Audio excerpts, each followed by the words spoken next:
ঐ কোনে কি খাওঁ ক আজি 1500 টকা উঠিছে মই বিয়েৰ খাম মই কিটো নাহিলে তালৈ কিবা এটা লৈ যাম চিপছ দুটাকে ল'লো দে দাদা চিপছ দুটা আপুনি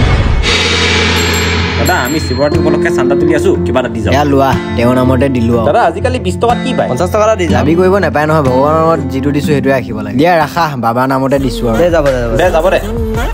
মই পাইছিলো নহয় ভালকে কিবা এটা দি যাওক আৰু এয়া লোৱা নাই 50 টকা দিলে নহ'ব 100 টকা দি যাওক নহ'লে যাব নিদো মোৰ তাততো এতিয়া কেছ নাই এনেহ'লে অনলাইনকে দিয়ক দিয়া দিয়া দিয়া লোৱা আজিলৈ হৈ গৈছে আবু বল বল বল ঐ আজি কিমানমান উঠিলৈ এই দোকানতে হিচাপ কৰিম বল একেবাৰে ঐ আজি অচিনাকি দোকানত যাম দেই হ'ব মই তোমালোকৰ সকলোবোৰ কথা শুনিছোঁ ভগৱানৰ নামত পইচা তুলি তোমালোকে পাৰ্টি কৰি ফুৰিছা নহয় মানে দাদা তোমালোকে পইচা তুলি এইবোৰ পাপ চপাই আছা এইবোৰ বিচাৰ কৰাটো আমাৰ দায়িত্ব নহয়